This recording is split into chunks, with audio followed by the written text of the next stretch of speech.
Oh, Movember. Prostate cancer affects 1 in 6 men. I ain't gonna be no statistic. Who's your mo for?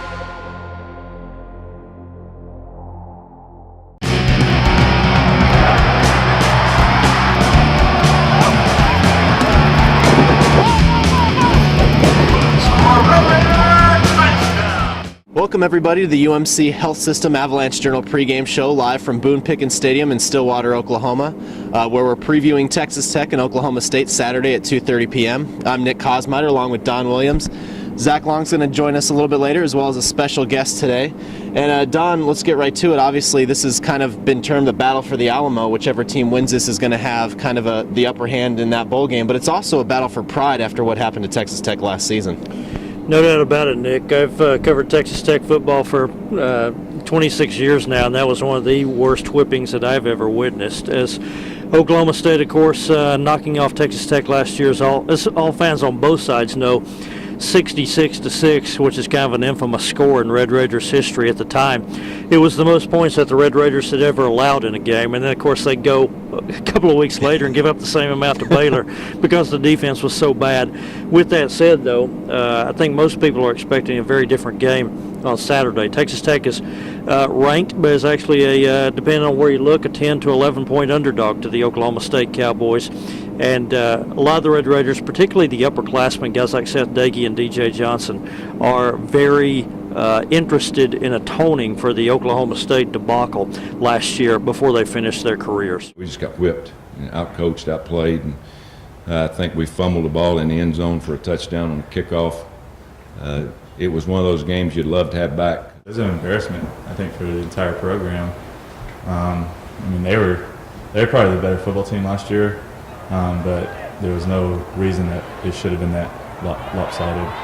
I probably played one of my worst games I've ever played, and the defense didn't play a very good game either. I mean, it was just all around just a terrible football game by us, and definitely an embarrassment. But we're a totally different football team than we were last year. I don't think we'll lay an egg like that in every game.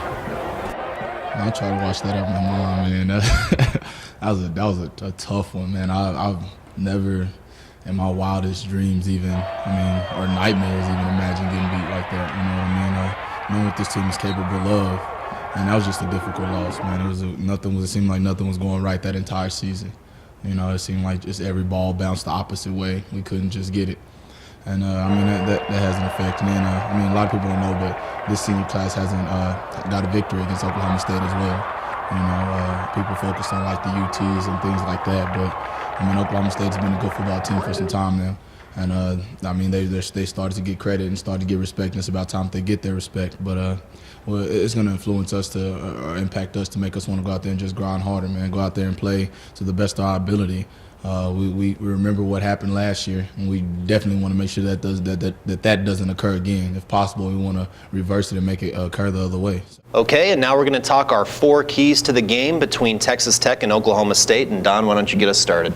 One big key for the Red Raiders is going to be limiting Oklahoma State's skill position players, and man, did they have a bunch of them. After last season, you might have thought not, because they lost Justin Blackman and Brandon Whedon. But as we go into the game Saturday at Stillwater, Oklahoma State's skill guys are on a roll. At running back, you have Joseph Randall, who has 6 100-yard games this season.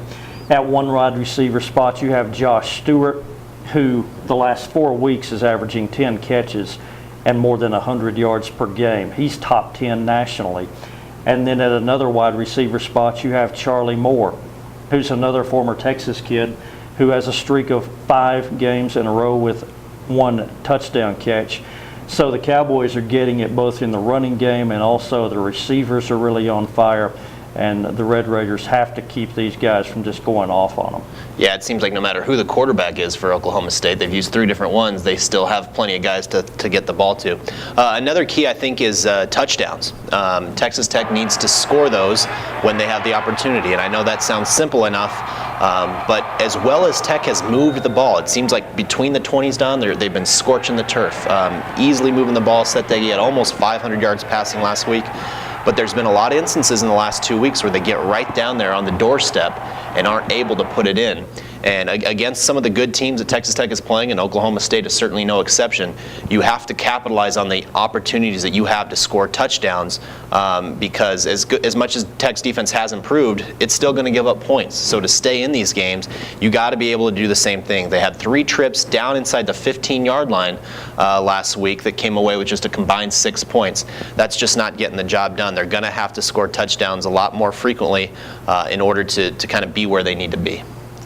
You know, Nick, when you play Oklahoma State, it's no secret you also have to be very sound in your special teams. The Cowboys, over the last few years, have really been fortunate to have Quinn Sharp, who's not only one of the top kickers in college football, but also one of the top punters. And then as we go into this game, the Cowboys also have made some big special teams plays the last 2 Saturdays. Justin Gilbert last Saturday with a kickoff return for a touchdown against West Virginia. He was the special teams player of the week in the Big 12 Conference. The week before, Desmond Rowland at Kansas State also returned a kickoff for a touchdown. And so Red Raiders coverage teams have to be very assignment sound, stay in their lanes, all those things Saturday to make sure that they, I mean, this is a game where you certainly do not, you want to make the Cowboys work for your points, and you sure don't want to give them a 100-yard kickoff return. Yeah, and Tech could use a big special teams play of its own in its own return game. They've sort of been lacking that. We haven't really seen any kicks go beyond the 50-yard line this year, so that could definitely be something that could help Tech, and also could be part of my final key for them is just playing a complete game. We haven't truly seen this team put it all together for 4 quarters since that West Virginia game in which they were dominant on both sides of the ball for 4 quarters. And granted, you know, in a college football game against good teams, you're going to have some slight periods where you have these lulls, but against Kansas, Tech was up 21-7, cruising toward midfield, ready to kind of put this thing away, make it as easy as it should have been. But they just didn't finish, and you let a team get back into it, and then all of a sudden you're in a dogfight, and they just have to find a way to put it all together, and I think that is going to be something that they're going to have to do if they have any chance of upsetting Oklahoma State in rowdy Stillwater. Welcome back, everyone, to Boone Pickens Stadium here on the UMC Health System Avalanche-Journal pregame show. Thanks to Nick and Don for the keys to the game. Now a very special treat for you. We're going to welcome in Gina Mizell from the Daily Oklahoman and NewsOK.com. Her and Nick Cosmite are going to break down points and counterpoints of things you need to know for Texas Tech and Oklahoma State. All right, welcome back to Stillwater, and we're lucky to be joined right now by Gina Mizell. And Gina and I actually went to school together at Arizona State. And Gina, who would have known that we would have both ended up out here covering Big 12 schools? Yeah, going from the basement of the State Press newsroom in Tempe, Arizona to in Boone Pickens Stadium in Stillwater, Oklahoma. So yeah, it's crazy, but happy to be here joining you guys on the pregame show. Well, we do appreciate it. And Gina, let's get started with a little point counterpoint today. What? Give me the main reason why Oklahoma State will win this game Saturday. Obviously, both of these teams have great offenses. We know that, and Oklahoma State has still come on strong, even with their quarterback carousel going on, whether it's been Wes Lunt, J.W. Walsh, or Clint Shelf starting for this team. But I like Oklahoma State in this game because of their balance. What Joseph Randall can bring running the football, I think that'll keep the Texas Tech defense a little bit off balance. Obviously, it's an improved unit for the Red Raiders, but I think that this isn't your typical spread offense that they're facing just because of the balance on both sides of the football. Yeah, I think for the Red Raiders, the kind of the reason that I'll give that they're going to win is sort of the we have to prove it factor. And you know, you lose games and revenge becomes something of a talking point all the time. But this was different in just how thorough that they were embarrassed in a 66 loss back in Lubbock last year. And I think they also have to atone for the fact that this offense moves the ball very well with a lot of ease, but they're just not putting the ball in the end zone. I think that's another thing that they're trying to prove this week is that hey, we can move the ball with the best of them, and we're going to also be able to score with the best of them, and it's going to be a high shooting affair, but I think that might just be the little bit of an edge that they need to win that game. Now, what would be maybe a reason that you think that Oklahoma State would not win this game? I think, you know, the defense has improved a lot for this Cowboy team, especially looking over the past month or so, but in the secondary has kind of been where this defense has been a little bit vulnerable. Justin Gilbert and Broderick Brown were regarded as 2 of the best cornerbacks in the Big 12 coming into the season, and frankly, they've underachieved. So with Seth Dagey, these receivers, I think there could be some chances for this Oklahoma State team to give up some big plays. Geno Smith had a couple opportunities last week and just didn't hit his man, talking about the West Virginia quarterback. So if Texas Tech can hit a couple big plays, I'm with you in that I think this is going to be a high-scoring game. But if Texas Tech can hit a couple of those long balls, I think that maybe this Oklahoma State defense might give up those big plays. So what about you? What do you think is the reason why Oklahoma State might win this game? Yeah, I think I would come back to defense for Texas Tech again too. Last week they gave up 390 yards on the ground to Kansas, and obviously the Jayhawks are a run-first team. That was pretty much all that they did. Texas Tech only gave up 29 passing yards, but I think Oklahoma State's balance. This is going to be the most balanced offense that Texas Tech has faced, and as improved as the defense is, it still has a lot of work to do in becoming an elite unit. And I think that with Joseph Randall running around and the ability that he has, as well as the receivers who have been playing a lot better, guys like Charlie Moore and other guys in that lineup for Oklahoma State. So I just think that task for the defense with this home crowd would maybe be a little bit too much for Texas Tech to overcome. We'll have much more from Stillwater right after this break. When you're sick, you don't want to wait in a doctor's office. Skip the waiting room with waitfromhome.com. Brought to you by UMC Physician Network Services. Check into the clinic online or on your phone, and we'll call or text when your doctor's ready. Your comfort is important. Waitfromhome.com.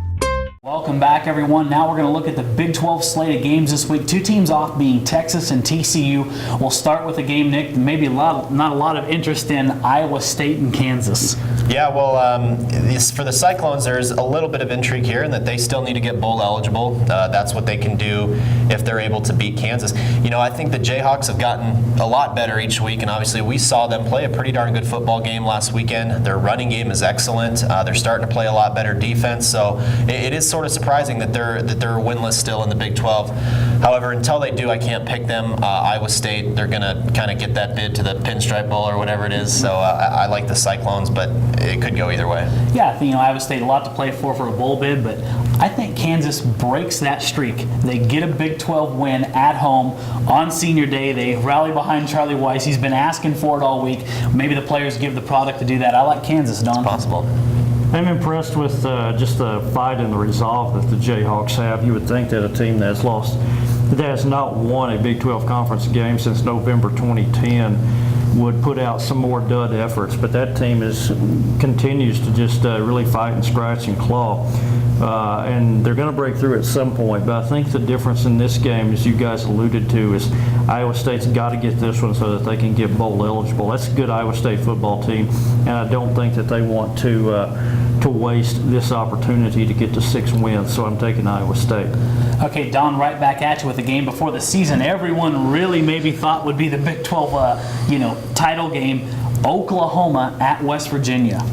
Yeah, and a lot of folks at the beginning of the season or even a month ago had this one shaping up as one of the top games in college football. Instead, what you have now is a West Virginia team that is trying to break a 4-game losing streak. Oklahoma also is not at this point in the season where the Sooners want to be and hope that they would be after a couple of unexpected losses at home, but I still got the Sooners winning this one. Yeah, lots to play for left for Oklahoma. They got Bedlam with Oklahoma State still on the schedule. I think they do enough, and I think they control the game with the running game a little bit. Damian Williams keeps getting better and better for Oklahoma. I like the Sooners, Nick. Yeah, and coming out of last week, a 42-34 win against Baylor, Oklahoma was not pleased with its defensive performance, even though it held Baylor to a lot of season lows in yardage and things like that. But so I think that's going to be a motivating factor for that defense. And West Virginia, I mean, it's not. I don't think it's a fluke that this team just wasn't ready for the Big 12. You had a couple great games early on, but even then their defense was getting shredded, and their offense now has not been able to keep up with the league's better defenses. So I think Oklahoma is going to win this one as well. Okay, right back to you, Nick, with now the #1 team in the land in the BCS standings. The Kansas State Wildcats play that first game as a #1 at Baylor.